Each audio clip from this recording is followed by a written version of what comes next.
যারা ছবি আঁকা শুরু করতে চাচ্ছেন তাদের বলবো প্রথমে আপনারা লেটার বা অক্ষর দিয়ে ছবি আঁকা শিখুন। আজকে এক্স লেটার দিয়ে দেখুন একটা মেয়ের ছবি আঁকছি। প্রথমে এক্স দিয়ে দুই পাশে এরকম লাইন দিয়ে দিয়ে আমরা তার শাড়ির অংশ এঁকে ফেলছি। নিচে শাড়ির এরকম বর্ডার লাইন দিয়ে দিতে হবে এবং সেখানে ডাবল লাইন করে তার শাড়ির যে পাইট থাকে সেই পাইটটি দিয়ে দিতে হবে। নিচে আর একটু ডাবল লাইন করে মোটা করে একটু ভারী করে দিলে ডিজাইনটি অনেক সুন্দর লাগে। এরপরে এক্সের ডান পাশের যে অংশটি রয়েছে তার সঙ্গে উপরের দিকে তার শাড়ির কিছু অংশ যেটা ঝুলে থাকবে সেই অংশটি দিয়ে দিচ্ছি। কাঁধের থেকে একেবারে কোমর পর্যন্ত, কোমরের নিচ পর্যন্ত এই অংশটি ঝুলে থাকবে। এখানে আমি একটু দাগ দিয়ে ডিজাইন করে দিচ্ছি। শাড়ির পায়ের সাধারণত একটু ভারী হয়ে থাকে।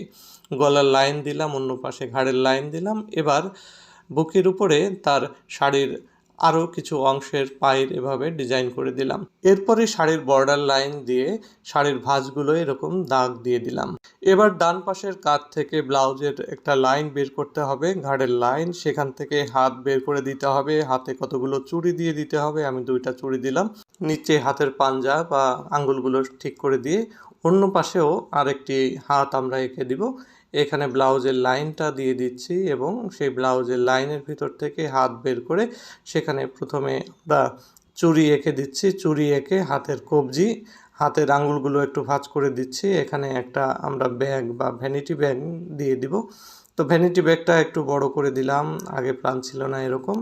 তো ব্যাগটাকে আমরা খুব সুন্দর করে একটু ডিজাইন করে দেওয়ার চেষ্টা করছি। মেয়েদের হাতে কিন্তু সাধারণত এরকম ব্যাগ দেখা যায়, বিশেষ করে কর্মজীবী মেয়েরা এরকম ব্যাগ নিয়ে চলাফেরা করেন। এরপরে একটা ইউ দিয়ে দিচ্ছি উপরে, এই ইউটা দিয়ে তার মুখমণ্ডল তৈরি করছি। দুই পাশে 2টা কান দিয়ে দিচ্ছি, কানে এরকম গোল করে দুল এবং মাথার উপরে এরকম সহজ পদ্ধতিতে চুল দিয়ে দিলাম। এবার দিয়ে দিচ্ছি ভ্রু, তারপরে চোখ দিয়ে দিচ্ছি একদম এক টানে সহজ কৌশলে। এবার আমরা শাড়ির যে পায়ের রয়েছে নিচে ঝুলে সেই পায়ে একটু দাগ দিয়ে দিয়ে এভাবে ডিজাইন করে দিচ্ছি যাতে সুন্দর লাগে দেখতে। বন্ধুরা, আমি কিন্তু স্টেপ বাই স্টেপ এই কাজগুলো করছি। তোমাদের কেমন লাগছে তোমরা কিন্তু সেটি জানাবে। এরপরে তোমরা নিয়মিত কিন্তু আমার এরকম ভিডিও যদি পেতে চাও তাহলে কিন্তু আমার পেজটি ফলো করে রাখবে। আমাদের ইউটিউব চ্যানেল ড্রয়িং স্কুল সেটিও তোমরা সাবস্ক্রাইব করে রাখবে এবং টিকটকে সঞ্জয় বিশ্বাস আর্ট নামে যে পেজটি রয়েছে সেটিও তোমরা ফলো করে রাখবে। তাহলে কিন্তু নিয়মিত তোমরা এই ভিডিওগুলো পেতে থাকবে।